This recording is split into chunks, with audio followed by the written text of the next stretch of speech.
Hola amiguitos, mi nombre es Martín Pitón, bienvenidos a un nuevo episodio de Micromundos. Les cuento algo, este es el episodio número 100 de este podcast de actualidad y vamos por la cuarta temporada. La verdad es que no lo puedo creer. Para aquellos que son amantes de los números redondos, que los toman como un hito, yo muchas veces también, este es el caso. Bueno, estamos en los 100 episodios y la verdad es que estoy muy contento. Por supuesto que todo este tipo de cosas a uno le genera hacer balances. Y yo mientras estaba armando este episodio 100, pensaba, bueno, ¿estoy haciendo realmente lo que quiero?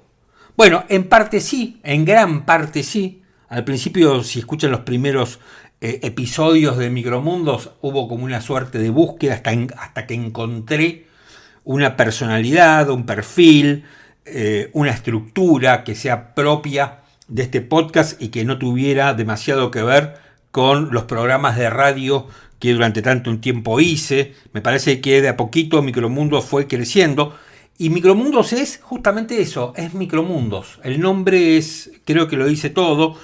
En un momento donde el periodismo político está tan sesgado, es de tan mala calidad, y lo que tenemos más que periodistas que tratan de ser equilibrados, objetivos. Ser objetivo no significa no tener opinión. Lo que tenemos son propagandistas.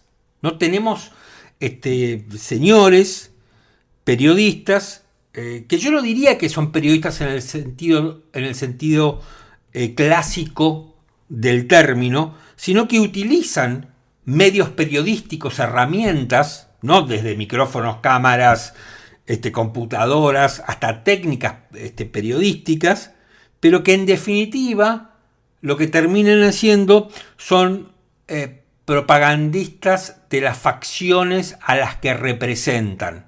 Y hoy esas facciones a las que representan son marcadamente dos, ¿no? Una es la del gobierno, por supuesto. Este gobierno tiene un sistema mediático y de periodistas muy, muy aceitado, muy visible, y que yo lo ejemplificaría en lo que es La Nación Más, ¿no?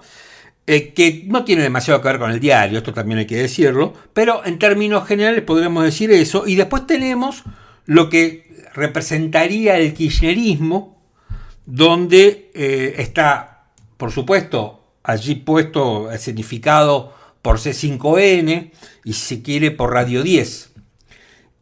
Hoy, digamos, desde el punto de vista político, el kirchnerismo es importante, pero me parece a mí que es difícil que vuelva. Pero bueno, volviendo al tema de Micromundos, y me parece que yo lo que estoy tratando de construir con este podcast es tener un lugar de reflexión y para pensar un poco distinto a lo que piensa una y otra facción. Claro, algunos esto lo llaman Corea del Centro. Yo no sé si lo denominaría así, si esto es Corea del Centro. Sí me parece que el periodismo siempre tiene que ser rebelde frente al poder, sea quien sea que lo esté ocupando. Y eso me parece que es lo que intenta hacer este podcast, porque el gobierno que venga después del de Milei, nosotros también vamos a ser críticos de ese gobierno. Y algunos dicen, pero vos siempre estás criticando. Sí, siempre estoy criticando. Es así. Lo que pasa es que estamos, me parece a mí, en una situación muy compleja ahora.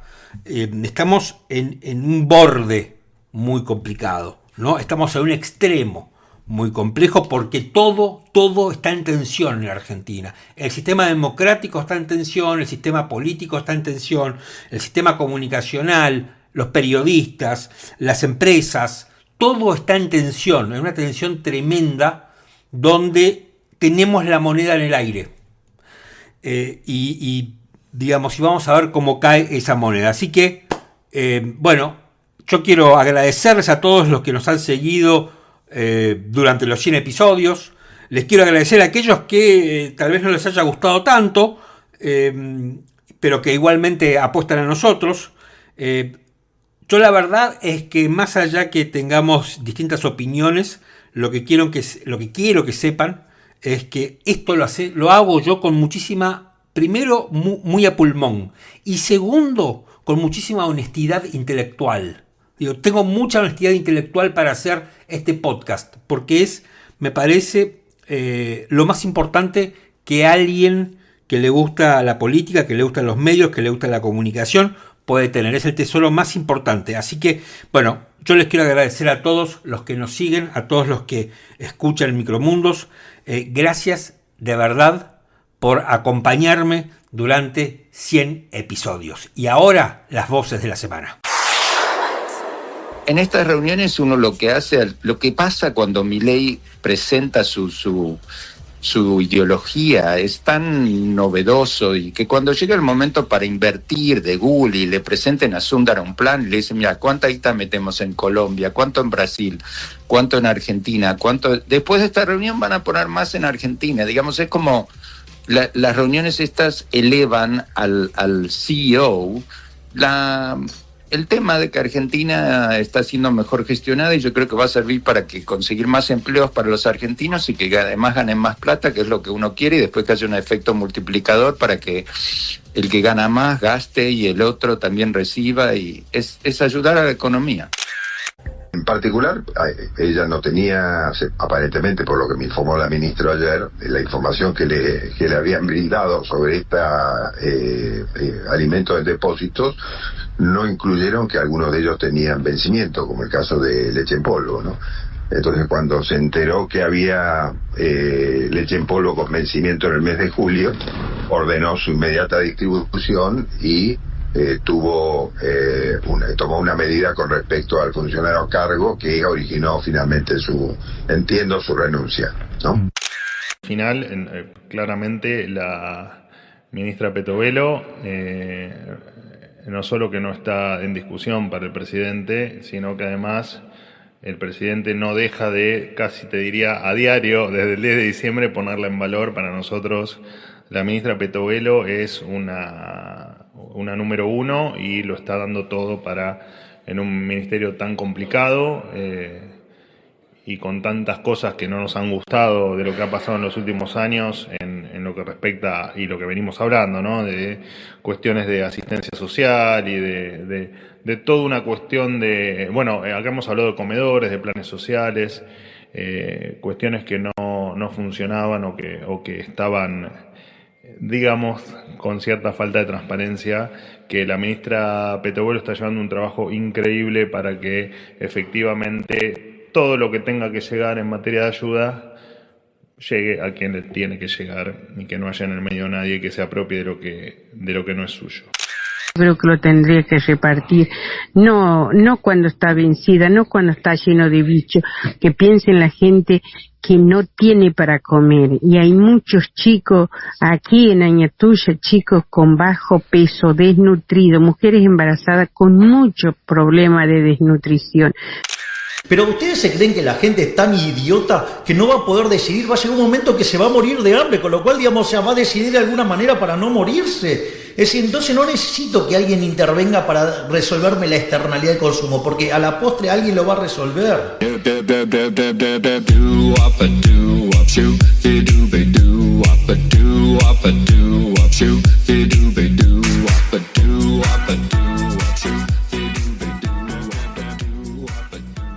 Les cuento que hoy como invitado lo tenemos a Pablo Abeluto, que fue ministro de Cultura de Mauricio Macri. A mí me gusta charlar de cuando en cuando con Pablo. Esta es la segunda vez que lo entrevisto para Micromundos, porque me parece una persona centrada, equilibrada, con pensamiento autocrítico, y la verdad es que necesitaba hablar con alguien que tuviera un pensamiento de esas características. Es un reportaje largo, les aviso, así que espero que les guste.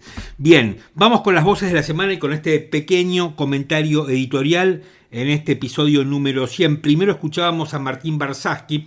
Barsaski es un empresario muy talentoso que durante muchos años vivió en los Estados Unidos. Sus padres se exiliaron en una de las dictaduras militares y se fueron a vivir a los Estados Unidos. Su papá era profesor de la NYU.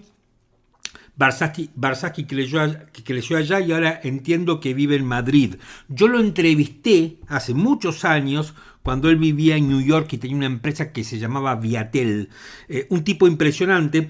Él se quiso colaborar con el gobierno de Fernando de la Rúa, salió escaldado de ese gobierno, como salieron muchos. Me parece que fue el que creó el portal Educar en su momento, si mal no recuerdo.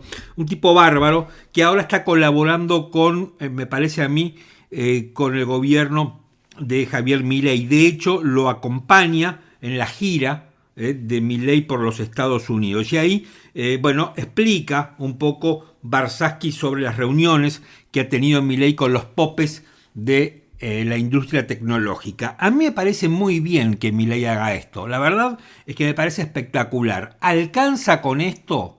Digamos, el hecho que Milei se saque una foto con Zuckerberg, con Tim Cook, y con el CEO de Google y con otros, ¿alcanza? No alcanza, pero es un primer paso y está muy bien. No sé si va a pasar todo lo que dice en el audio Barsaschi, vamos a ver, porque me parece a mí que estas empresas se fijan en muchas otras cosas donde la Argentina está complicada y donde el gobierno de Milei y el propio Milei está complicado. Pero bueno, es un primer paso, porque, digamos, sacarse una foto con esta gente no garantiza nada, garantiza un primer paso. Cristina Fernández de Kirchner también se sacó en abril del 2015 una foto con Zuckerberg y no pasó nada. Así que bueno, veremos. Me parece bien que empiece por ahí. Claro, después se va a El Salvador a la asunción de un tipo tan polémico como Bukele, ¿no? Un dictador que está buscado, no sé si no está buscado por el Departamento de Estado de los Estados Unidos.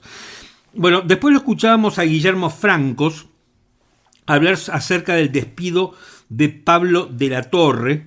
Pablo de la Torre era un funcionario, era el secretario de Niñez del ministerio que dirige Sandra Petovelo, el Ministerio de Capital Humano, que es como una especie de gobierno adentro del gobierno, el Ministerio de Petovelo, porque engloba trabajo, salud, educación, el ANSES y desarrollo social. Y seguramente me esté olvidando de alguna otra área que engloba Petovelo. A mí me parece, y acá me parece importante señalar lo siguiente, y me voy metiendo de a poco en el comentario editorial. Aquí hay una gran crisis, hay una gran crisis en torno de los alimentos. Esta semana el gobierno atravesó dos crisis, la de los alimentos y la del gas. Y en las dos crisis, estas que aparecieron, me parece que el gobierno ha sido educado desde el poder que determinadas banderas teóricas que alzaba durante el ejercicio del poder las tiene que arriar, porque ¿no? Son axiomas ideológicos que tiene pétreos que no funcionan. A ver, el gobierno con respecto al tema del hambre, ¿no? Dijo que primero tenía estos alimentos guardados para ocasiones de emergencia. Le dijeron, no, mire, hubo ocasiones de emergencia como el temporal en Bahía Blanca y ustedes no repartieron nada. Después dijeron que la mayor parte de esos alimentos eran yerba mate casi en mal estado y comprada en forma irregular por el gobierno anterior. Después dijeron que no se repartían porque había comedores y organizaciones sociales con irregularidades, lo cual es cierto. Ahora la pregunta era obvia, ¿por qué razón no le repartían entonces a aquellos comedores y organizaciones sociales que no tenían ningún tipo de problema, que son la mayoría? El gobierno no contestó. Finalmente, Grabois hizo una denuncia, cayó en el juzgado de Casanelo y el gobierno, Casanelo ordenó que el gobierno presentara un plan para que repartiera los alimentos. El gobierno se negó, apeló la medida y después terminó repartiendo los alimentos. O todavía no lo hizo, creo, pero lo va a hacer en las próximas horas. Un verdadero papelón todo esto, donde acá empieza a evidenciarse, me parece a mí que tanto con el tema del gas, donde también fue otro papelón, como con el tema de los alimentos, empieza a evidenciarse que el gobierno tiene un problema de diseño de la administración, porque a mí me parece inhumano, inclusive, yo no conozco las capacidades de la señora Petovelo, pero hasta ahora su rendimiento es bastante malo. No le puedes dar a una persona que, o sea, Petovelo prácticamente es el presidente de la nación. O sea, creo que maneja más áreas que las que maneja Milei, porque Milei se quedó con la economía y está ahí metido y supervisa el Banco Central. El resto lo hace Petovelo. Y hay seguridad que lo hace Bullrich y defensa que lo hace Petri. El resto es Petovelo. Entonces Petovelo prácticamente es el presidente de la nación. Y me parece a mí que una persona que no tenía ningún tipo de experiencia en lo que es la administración de la cosa pública termina con esto. Termina en una gestión realmente muy mala. Entonces yo creo que el gobierno debería considerar otro diseño, un diseño más racional del gobierno, más descentralizado. ¿No? Acá por esta manía de tener 8 ministerios, bueno, lo que hizo Milei fue agrupar lo que no le importaba, armó un paquete y se lo dio a su amiga, que es Petovelo, y que dicen que lo contiene emocionalmente. Esto no implica ningún tipo de romance, ¿no? Que ejerce además de superministro, Petovelo ejerce de contenedor espiritual y emocional del presidente, que evidentemente tiene algún tipo de carencia afectiva. No me voy a meter en eso, porque ya hay muchos periodistas que fungen de psicólogos, no es mi caso. Entonces, a mí lo que me parece es que Petovelo tiene un problema de gestión, claramente.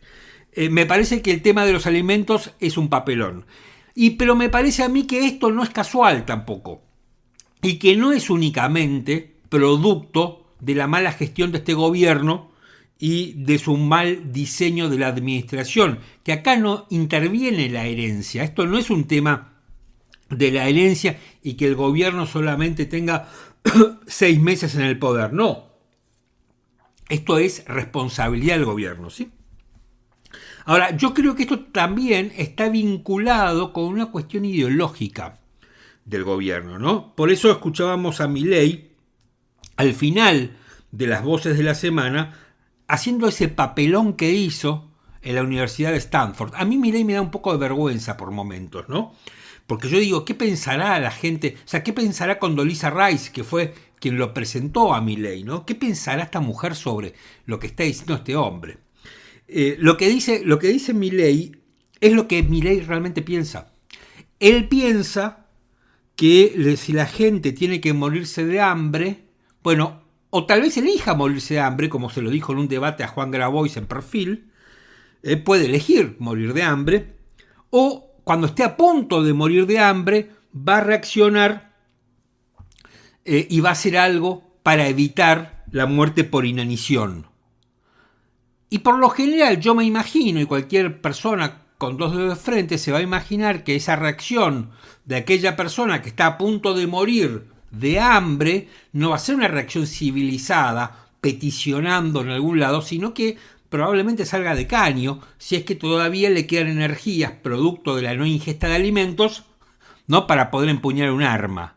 Entonces lo que está haciendo Milei acá, para mí es un tema muy serio, que está propiciando la ruptura del contrato social. O sea, hay cosas que no... A ver, yo creo que hay cosas que no se pueden discutir, que Milei, así como lo ha hecho el kirchnerismo, yo me acuerdo cuando el kirchnerismo discutía la libertad de prensa. O sea, la libertad de prensa ya no se discute en los países civilizados, pues el kirchnerismo la discutía. Pero ahora viene Milei, que nos retrasa más que el kirchnerismo todavía, y nos lleva, ¿no?, a la época donde hay que discutir si la gente tiene que morirse de hambre o no, y si la gente se muere de hambre, si el Estado debe intervenir o no. A mí me parece que el Estado debe intervenir para que la gente no muera de hambre. Por eso lo escuchábamos a Margarita Barrientos también. Margarita Barrientos no es Grabois, no es Billy Boni, es amiga de Macri. Entonces Margarita Barrientos no pedía que repartan los alimentos porque la gente no tiene para comer.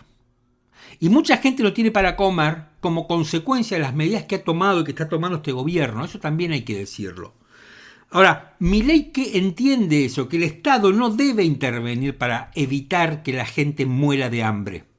Y a mí me parece realmente un retroceso, es volver, no sé si a la Edad Media, pero sí me parece que es volver a un lugar donde sobrevive el más apto, sobrevive el más fuerte. A eso nos lleva Milei.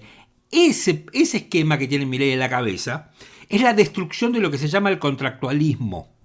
Y el contractualismo es el sistema alrededor del cual se han formado las naciones.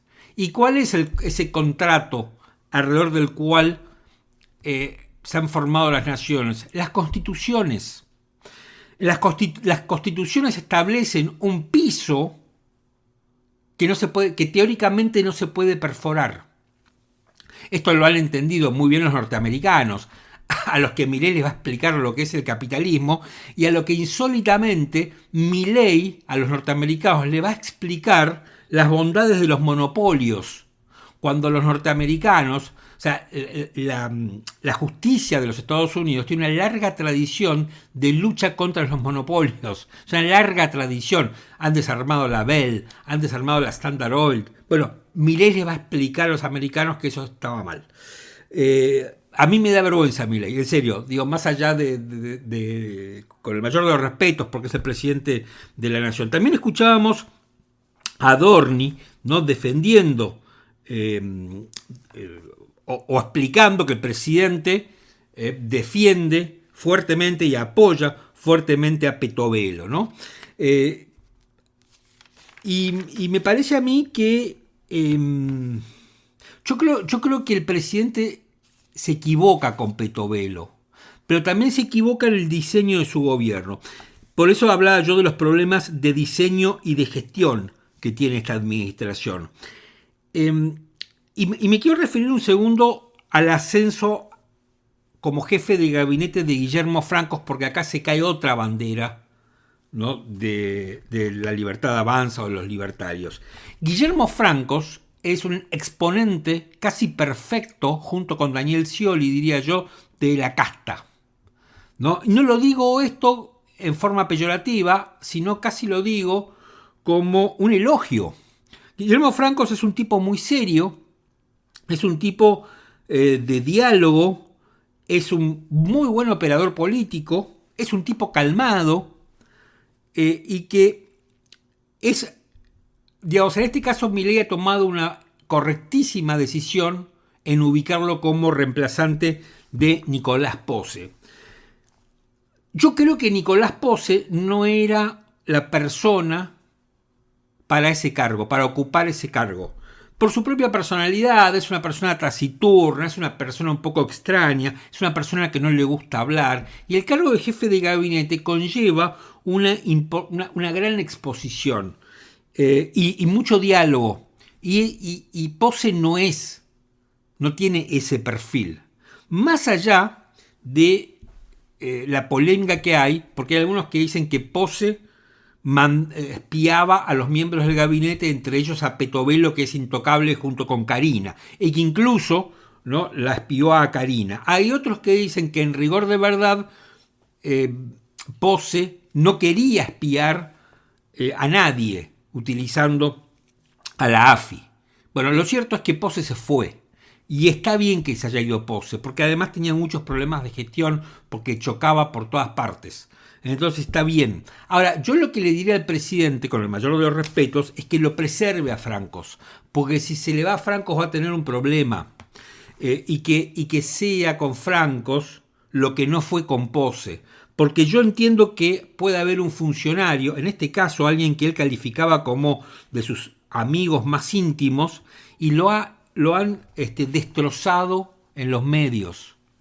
O sea, ha habido operación tras operación para destruir a Nicolás Posse, y más allá que sea un buen o mal funcionario, yo creo que no le da el piné para el cargo, probablemente no se lo mereciera. Y eso también te habla mucho de Milei. O sea, si Milei le hace esto a los amigos, ¿qué clase de valores tiene? Porque una cosa es decirle, mirá, Posse, no funcionás como jefe de gabinete, te tengo que despedir. Y va y lo saca y listo, y le firma un decreto agradeciéndole por los servicios prestados o un comunicado de prensa, y se terminó un cuento. Pero no hacerle lo que le hizo, lo mantuvo 10, 15 días limándolo, ¿no? Junto con los troles, dicen que con Santiago Caputo y toda esa gente, todo este cotilleo que permanentemente hace este gobierno, que no sirve absolutamente para nada, porque no sirve absolutamente para nada. Así que me parece bien que que esté Francos, espero que lo cuiden a Francos, porque si se les va a Francos van a tener verdaderamente un serio problema. Y hay buenas noticias para el presidente de la Nación, porque ha salido una encuesta de Jorge Giacobbe, ¿no?, que dice que Milei es el político con mejor imagen de todos.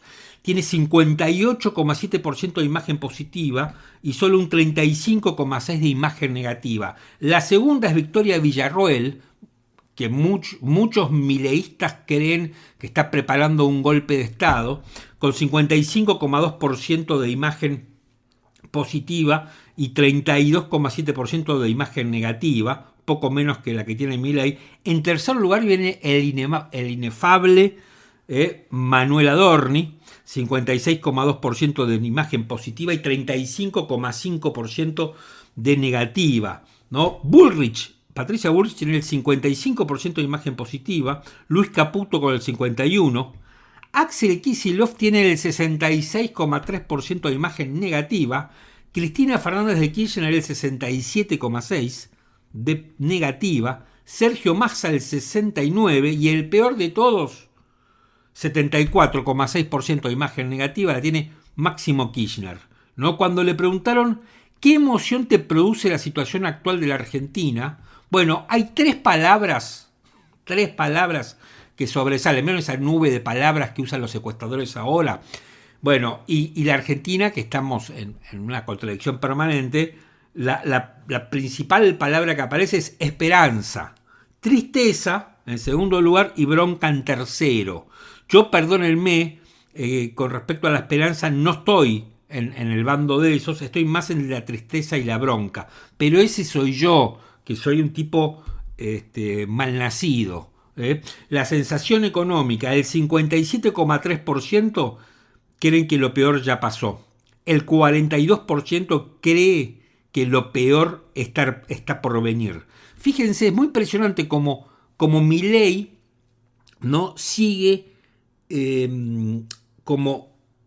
despegado de las consecuencias de su propia política económica. Me parece que el presidente ha sido muy hábil en esto. Yo insisto con algo que muchos no están de acuerdo, pero yo creo que Milei es mejor político que economista, es un político más pícaro. Bueno, hasta aquí quería hacer mi comentario editorial de esta edición, de este episodio número 100. Y ahora vamos con nuestra entrevista de la semana.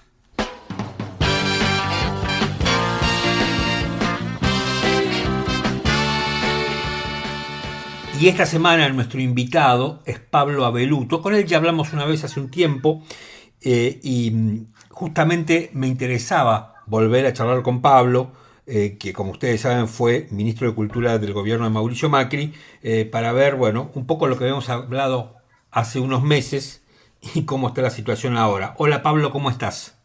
Hola Martín, ¿cómo va? Bien, gracias por atenderme. Bueno, a ver, yo arrancaría con algo que pasó hace poco en la visita de Milei a Estados Unidos, que la Universidad de Stanford habló del hambre. Y a mí me conmocionó muchísimo lo que dijo, y me imagino por lo poco que te conozco que a vos también.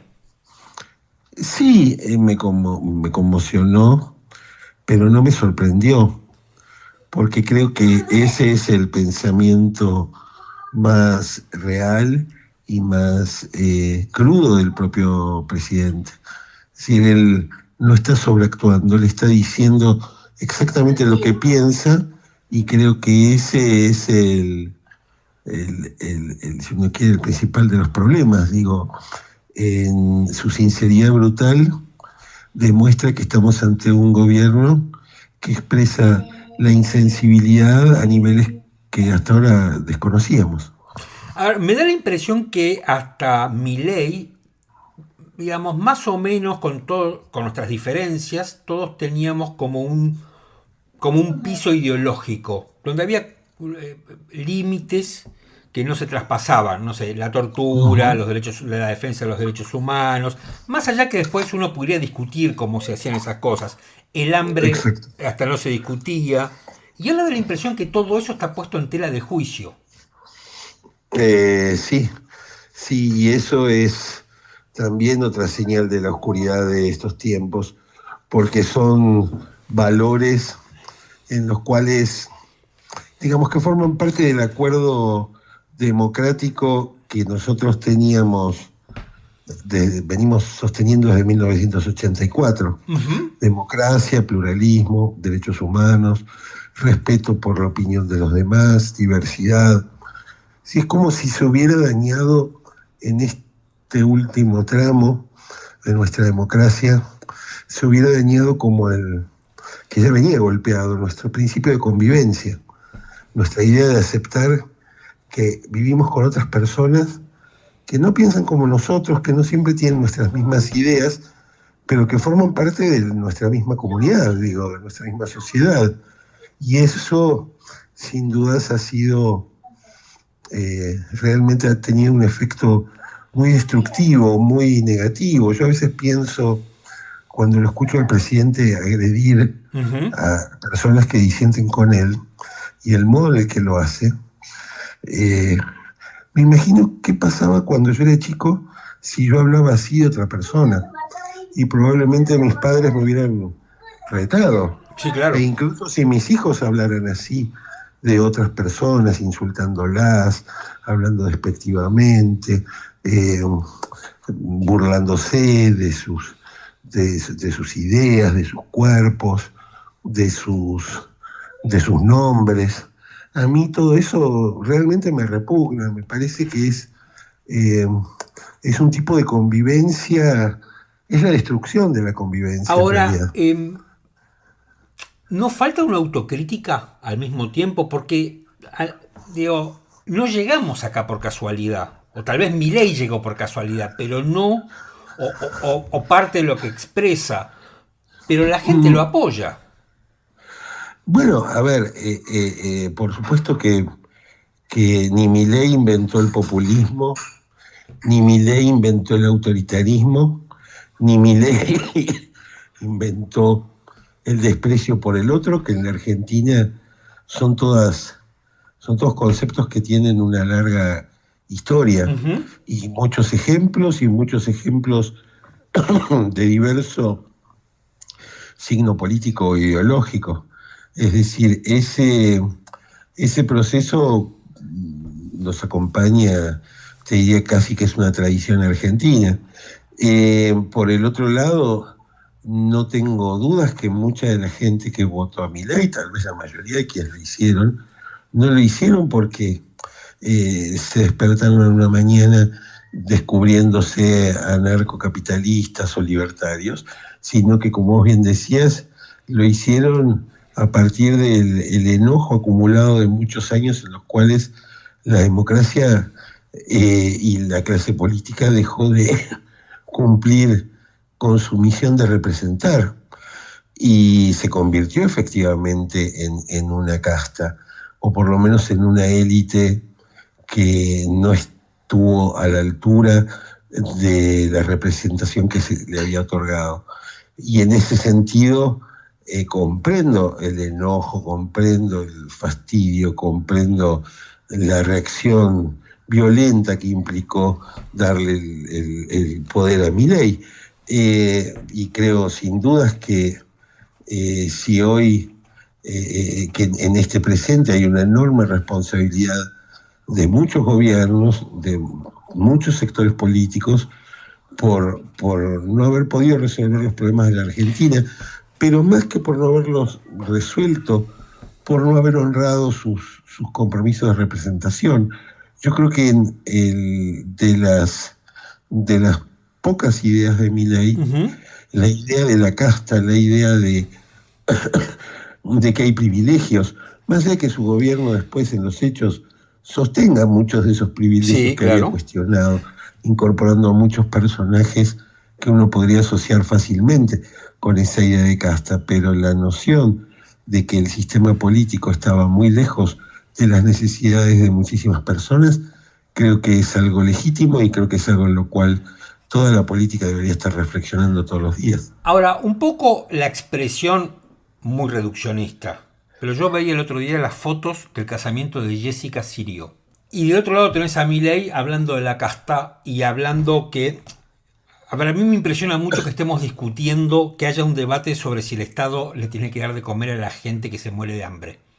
Pensé que habíamos pasado eso. Sí, sí, Ahora, claro. cuando vos planteas eso, muchos te dicen, bueno, pero tenés a los gerentes de la pobreza, a los que se enriquecieron, a los Billy Boni, a Grabois, digo, todo lo que dicen, más allá si es verdad o es mentira, no es mi planteo, sino que frente a eso parece válido discutir cosas que no se deberían discutir. Sí, exactamente. Y no solamente estas que vos mencionás. Hace poco hemos escuchado a un diputado muy cercano a Milei justificar el trabajo infantil. Sí, claro, por supuesto. Hemos escuchado a un funcionario de alto rango de la Cancillería discutir el divorcio, cuestionar el divorcio, cuestionar hemos escuchado a representantes de Libertad Avanza condenar a los homosexuales como si fueran enfermos. Digo, evidentemente hay en el medio de todo esto, digo, más allá de lo que pudiera tener de legítima esa reacción contra la casta, hay un retroceso como el que vos estás señalando enorme, que no es solo argentino, porque Milei de alguna manera, y lo vemos en sus viajes y en las relaciones políticas que establece con Vox, con Bolsonaro, con Orbán, con Trump, con Meloni, vemos que hay un fenómeno de alcance global, o por lo menos internacional, que tiene que ver con este retroceso democrático. Y de vuelta, retroceso en nuestras pautas de convivencia entre unos y otros, como si un grupo de personas estuviera indignada por una suerte de decadencia moral de las sociedades e intentara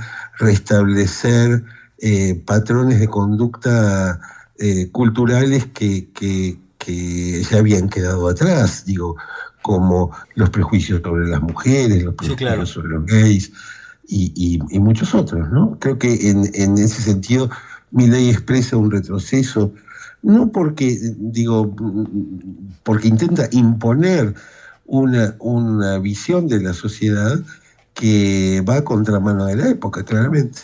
Digamos, en este momento en el que estamos y que estamos discutiendo esto, ¿no termina siendo más problemática la oposición que no se termina de vertebrar?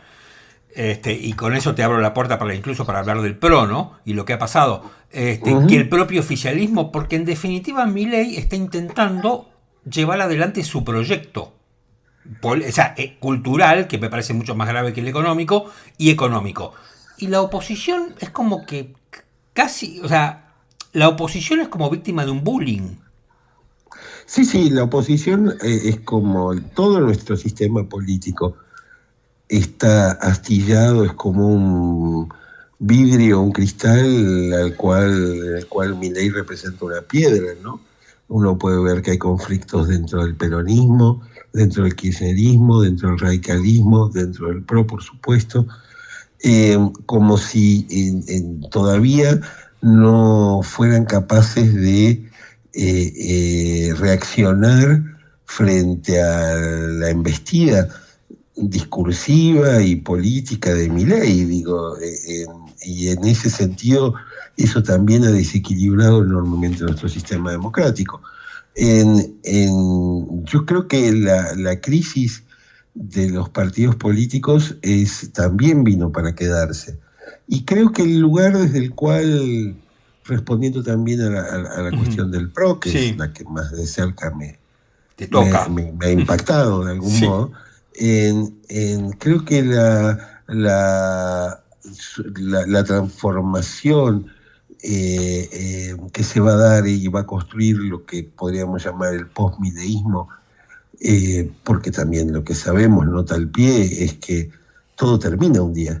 Dentro de 3 años, dentro de 7 años, no importa cuándo, Milei va a ser historia, va a ser pasado.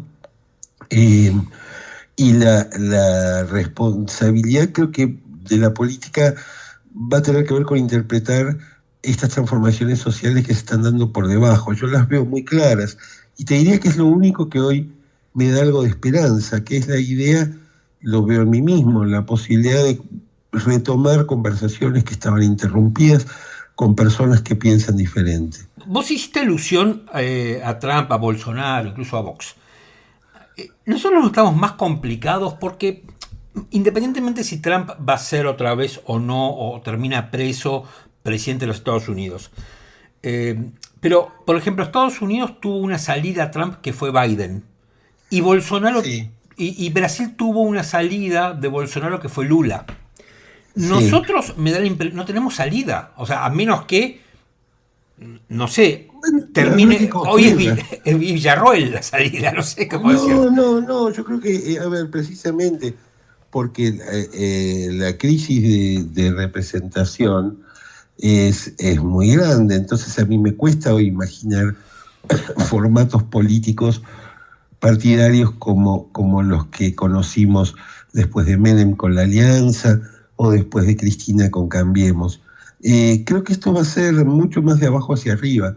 Es decir, va a ser la propia sociedad la que va a poner un límite a esto, porque como vos bien decías, la política aún no se lo puede poner, por miles de razones, pero todavía no se lo puede poner, y es la propia sociedad la que encontrará los liderazgos que expresen esa voluntad de, bueno, por acá no es, y además esto implica otra responsabilidad, porque como vos decías, no hay una vuelta al pasado, imaginable o deseable.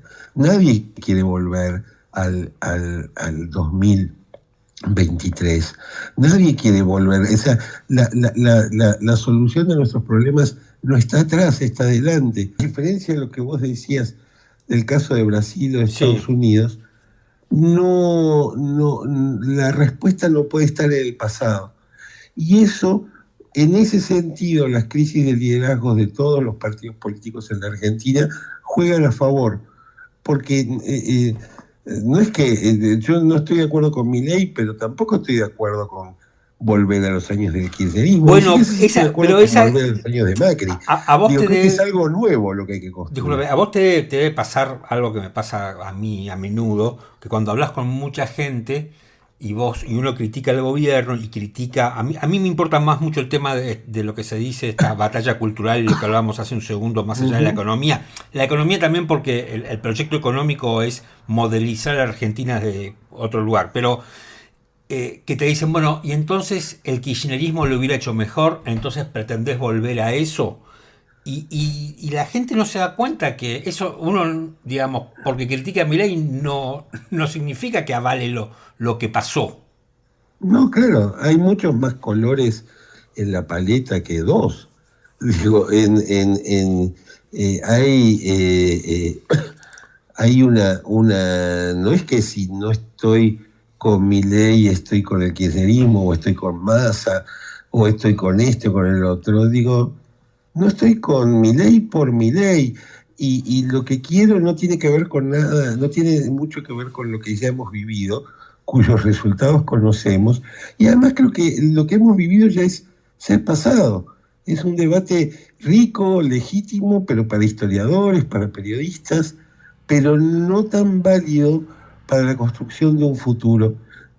Creo que más bien me parece más interesante hoy pensar, bueno, cómo resuelven los mismos problemas que tenemos nosotros en otros países, porque ningún país se le ocurrió hasta ahora, salvo la Argentina, considerar a su Estado como una organización criminal. Hay países que prestan servicios mejores a sus habitantes, de distintas maneras, con distintos recursos, y la tarea es esa: investigar, aprender, debatir y acordar. Yo creo que eso te diría, no se me ocurre otra salida, no se me ocurre una salida hacia atrás. Todas las salidas que se me ocurren son hacia adelante, son hacia dejar atrás esto.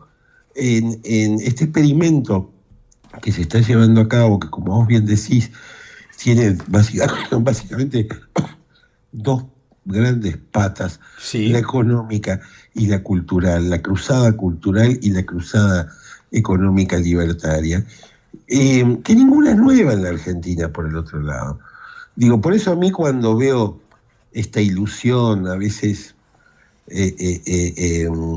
comprensible de tanta gente, y yo me siento un poco el aguafiestas, porque digo, bueno, yo era chico, pero me acuerdo cuando... Miren la película que está por YouTube de Plata Dulce. Sí, Digo, claro. cómo terminó la época de Martínez de Oz. Miren, recuerdo cómo terminaron los 90.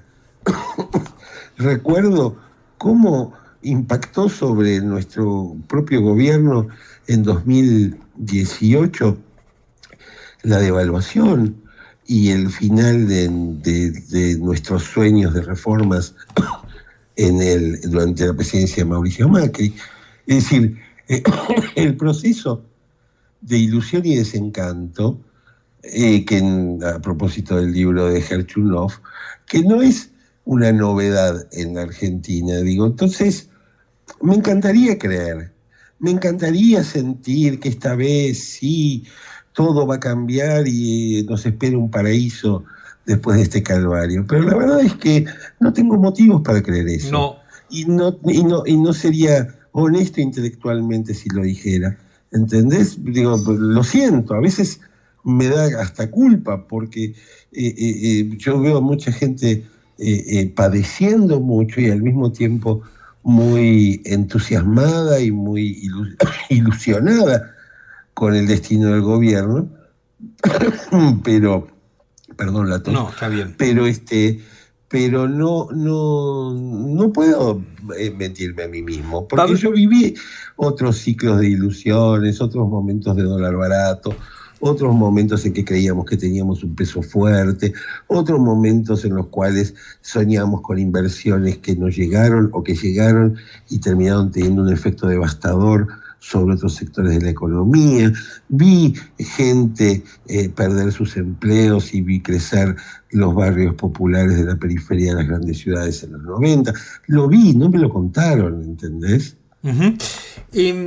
A ver, yo te escuché en un reportaje decir algo así como si a Milei le va bien, en realidad le va mal, o nos va mal a todos, y si a Milei le va mal, le va mal. Sí, exactamente. Y nosotros hace un rato, digamos, a ver, conecto esto que vos decías con lo que charlábamos hace un momento de Trump y Bolsonaro. Esos dos expresidentes pesan sobre ellos grandes acusaciones de intentos de golpe de Estado, de atentar contra la democracia. Con lo cual, a mí también me genera una sospecha sobre si el día que se tenga que ir Milei se va a ir pacíficamente, como ha sucedido siempre en la Argentina con todos los presidentes desde la democracia hasta acá, porque todos han aceptado los resultados. ¿Pensás que eso puede ser distinto? Porque por un lado, si yo sigo tu razonamiento, y esto no quiero ser amarillista ni tirarte una chicana, pero daría la impresión que esto primero que no termina bien, y segundo que terminaría antes de tiempo. Y en ese contexto, digo, ¿se va bien? Sí, esto corre por mi lado. Sí, yo creo que esto que te decía, lo que vos habías escuchado, si le va bien, nos va mal, y si le va mal, nos va mal. Yo creo que la fe democrática de Milei todavía está por verse. Es cierto que él ha cumplido con las normas que establece la Constitución, pero como todos este tipo de gobiernos y de regímenes, suelen hacerlo, como se diría en tenis, apuntándole al fleje. Claro. Entonces la pelotita pica en la línea. Entonces a veces el umpire, el árbitro dice, bueno, fue buena, fue mala, entró, picó adentro, picó afuera. De pronto a veces pueden empezar a picar afuera. Todos los constitucionalistas de la Argentina, prácticamente todos, cuestionaron su DNU como inconstitucional. La decisión de incorporar al juez Lijo en la Corte Suprema no parece todo lo contrario a un proceso virtuoso de depuración y mayor transparencia del Poder Judicial. La otra decisión, la de incorporar un juez cruzado con ideas muy conservadoras, claramente va en dirección de lo que Milei está planteando. La verdad es que eso es un enigma y la moneda está en el aire. Yo deseo fervientemente que los anticuerpos de nuestra democracia impidan cualquier aventura que implique alejarse de ello, y que eso creo que requiere además estar profundamente atentos, porque Milei nunca ha sido, así como ha sido muy despectivo sobre el propio Estado que le toca gestionar, también ha sido muy despectivo con respecto a la democracia. También ha sido, no es un amante conocido, reconocido por su respeto sacrosanto a la institucionalidad democrática, a la Constitución.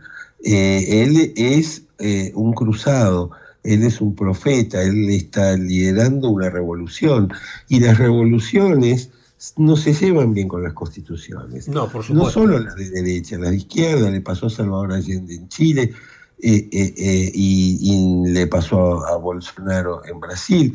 Digo, las constituciones son sistemas de contrapesos, límites, es el reglamento todo el tiempo diciéndote lo que no podés hacer.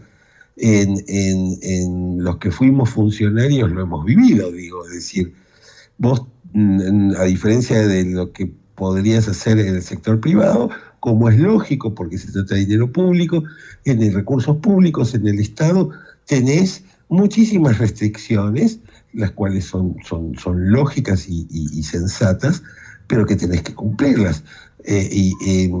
Entonces, ¿cuál es? Y la verdad es que ¿cuál es el grado de confianza de Milei en el reglamento, del juego al que está jugando? La verdad es que todavía permanece es algo que no está resuelto, digo, todavía no es claro. Yo espero, de todos modos, la democracia no es solo Milei, y entiendo que tenemos un poder judicial, tenemos un poder legislativo, que estarán a la altura de defender las reglas de nuestro juego institucional. ¿Qué hará él?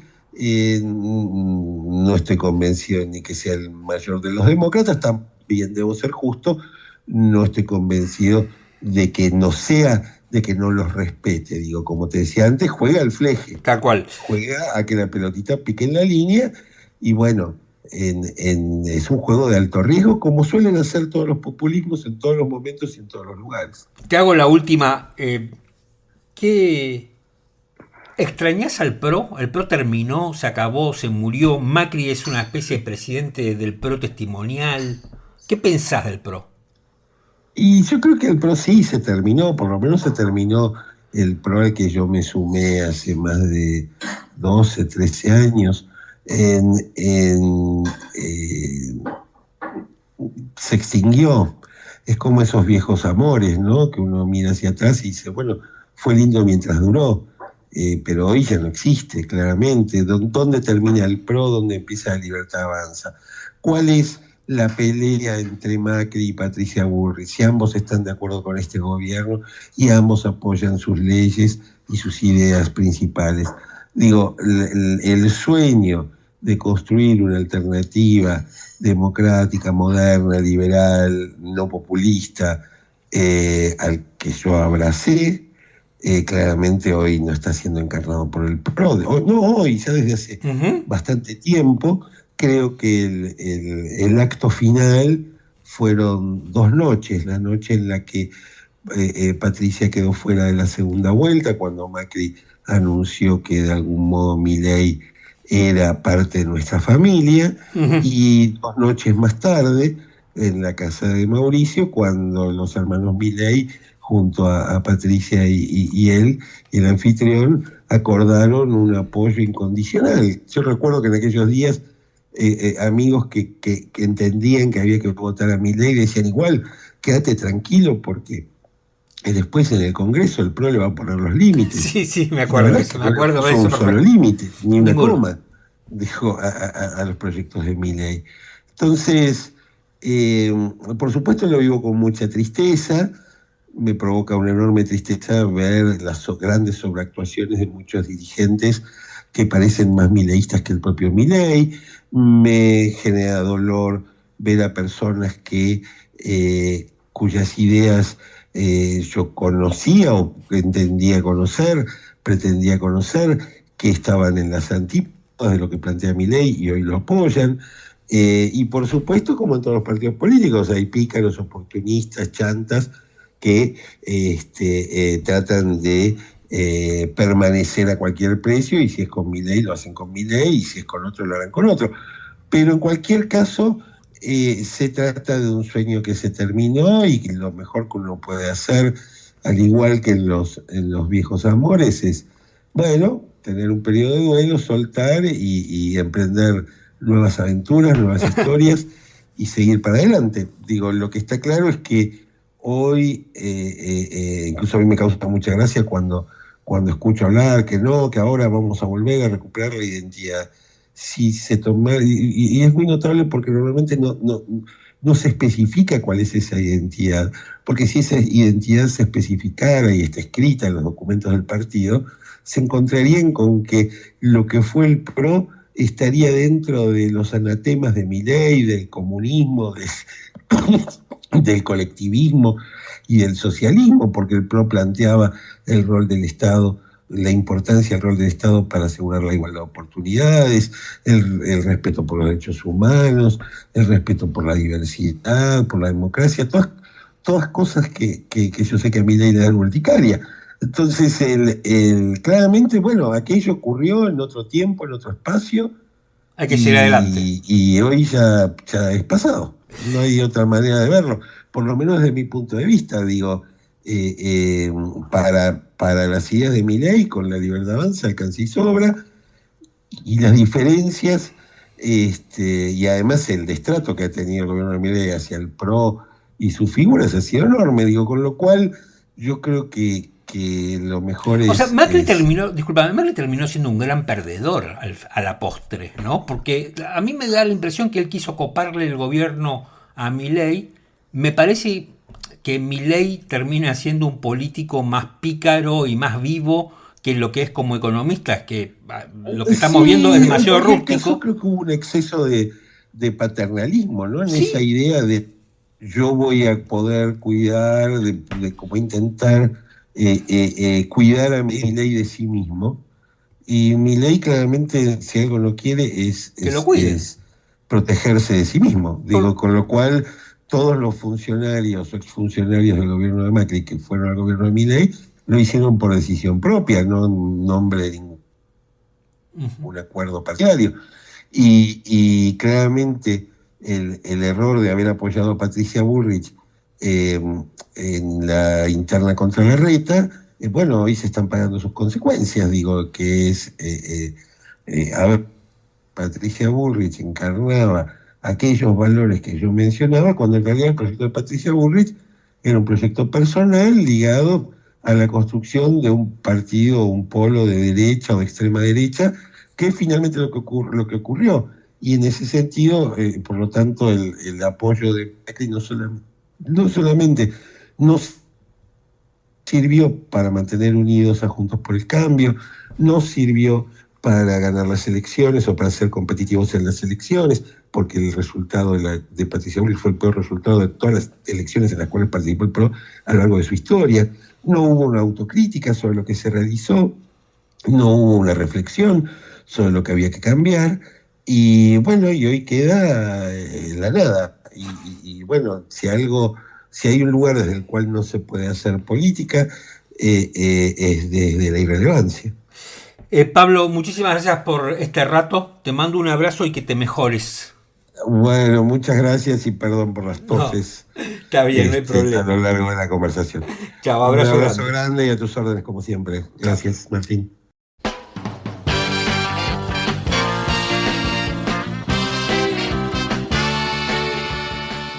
Estamos llegando al final de este episodio número 100 de Micromundos. Tengo algo para recomendarles. La semana pasada no les recomendé nada porque no había visto casi nada, y lo poco que había visto era bastante malo. Vi una parte porque no la pude soportar, la película Atlas, protagonizada por Jennifer López, un verdadero bodrio. A mí me da mucha bronca, no cuando las películas son malas, sino cuando las ideas son buenas y las traducen en malas películas o en malas series. Eso es lo que a mí me da bronca, y es lo que pasa con Atlas. Es una muy buena idea, muy interesante, que lleva todo un debate sobre la inteligencia artificial, ¿no? Son los robots que tienen inteligencia artificial y terminan rebelándose contra los seres humanos, y hay terrorismo de robots manejados por inteligencia artificial, y después la película termina siendo un bodrio. Pero lo que tengo para recomendarles hoy sí es una buena recomendación, que se llama Bodkin. Bodkin la encuentra en Netflix. Les voy a dejar el tráiler en la descripción de este episodio, y tiene una particularidad, que es una miniserie de 7 capítulos que está producida por Michelle y Barack Obama, por el expresidente de los Estados Unidos y la primera dama. No lo podía creer cuando miré los títulos, ahí los encontré. Cuenta la historia de 3 personas que hacen un podcast, y que hacen un podcast investigando la desaparición de 3 personas en un pueblito irlandés que se llama Bodkin. Parece que dentro del mundo del podcast, yo no sabía esto, me enteré leyendo, hay como un género, ¿no?, que atrae mucho, que es muy escuchado, de podcasters que investigan como si fueran detectives muertes, ¿no? O personas que desaparecen. Y parece que eso genera mucha afición por parte de la gente. No es mi caso. Nosotros apenas hablamos un poco de política y supongo que no muy bien, pero bueno, lo cierto es que generan mucha atracción los podcasts que hablan de asesinatos, de muertes, y algunos los investigan. La particularidad de Bodkin es que transcurre en Irlanda, y a mí los irlandeses me gustan mucho, y siempre me generan bastante risa. Para mí es un pueblo entrañable, unos paisajes muy lindos. Es un muy buen retrato de Irlanda, con toques de humor negro. Eso es lo que tiene Bodkin, muy como son los irlandeses. De hecho, la protagonista, o una de las protagonistas, que se llama Siobhan Cullen, nació en Dublin. Así que tiene todos los aditamentos para hacer y creo que es una excelente miniserie. 7 capítulos, está en Netflix, no te la pierdas. Me parece que es una buena alternativa para un fin de semana, para maratonear algo corto. Se llama Bodkin. Te dejo el tráiler en la descripción del episodio. Hasta acá llegamos nosotros. Esto fue Micromundos, episodio número 100. Estoy muy contento de pasar todas las semanas este rato con ustedes. Ojalá que ustedes también. Ojalá que nos sigan escuchando. Ojalá todo. Ojalá que cada vez seamos más. Nunca creo que vamos a hacer un podcast masivo, ¿no?, como el de tantos otros. Pero bueno, tampoco es el objetivo de este podcast ser masivos. Pero bueno, gracias a todos los que nos han venido apoyando, gracias a aquellos que nos donan dinero para financiar Micromundos. También les dejo la descripción, si tienen ganas de hacerlo, y el link de los cafecitos en la descripción del episodio. Me despido hasta la semana que viene. Espero que hayan disfrutado. Realmente la entrevista con Pablo Abeluto, creo que este episodio 100 se merecía una entrevista con un tipo de las características de Pablo, ¿no? Porque me parece que encierra un poco más allá de las opiniones, si estás de acuerdo o no estás de acuerdo. Me parece que esas reflexiones tienen que ver con lo que es el espíritu de este podcast, ¿no? No hacer cosas espectaculares, amarillistas, tremendistas, no embanderarse detrás de nadie, y tener siempre, o tratar de tener siempre, un pensamiento crítico dentro de determinados parámetros, ¿no? A mí una de las cosas más graves, perdón que no quiero hacer una editorial de esto, pero a mí una de las cosas más graves, me quedé pensando en la entrevista con Pablo, que se está generando ahora en la Argentina, como en otros lugares del mundo, como en los Estados Unidos de Trump, por ejemplo, como parte es amenazada España con lo mismo, es que se está perforando una plataforma que todos pensábamos que la dábamos por sentada, ¿no? Había un mínimo que de ahí no podíamos perforarlo. Y entonces, a partir de ese mínimo, discutíamos para arriba. Bueno, esto se perforó. Es el tema del hambre. Es el tema, o sea, no puede ser que estemos debatiendo si el Estado le tiene que dar comida a alguien que se muere de hambre. O sea, no hay debate posible. No puede haber debate posible sobre eso. Bueno, pues ahora en la Argentina lo hay, ¿no? Y sobre tantas otras cosas. El presidente lo ha puesto ahí en el tapete. Entonces me parece que, somos bastantes los que entendemos que tenemos que volver a esa plataforma normativa, ética y moral, ¿no? Porque el problema, para mí el problema más grande que tiene este gobierno no es el plan económico, que por cierto es muy grave, ¿no? Es terrible. Pero más allá del plan económico, hay otra cosa que es mucho peor, que es lo que ellos han dado en llamar la batalla cultural. Y paro acá porque si no voy a hacer otro episodio y me van a matar. Gracias a todos, mi nombre es Martín Pitón, nos reencontramos la semana que viene.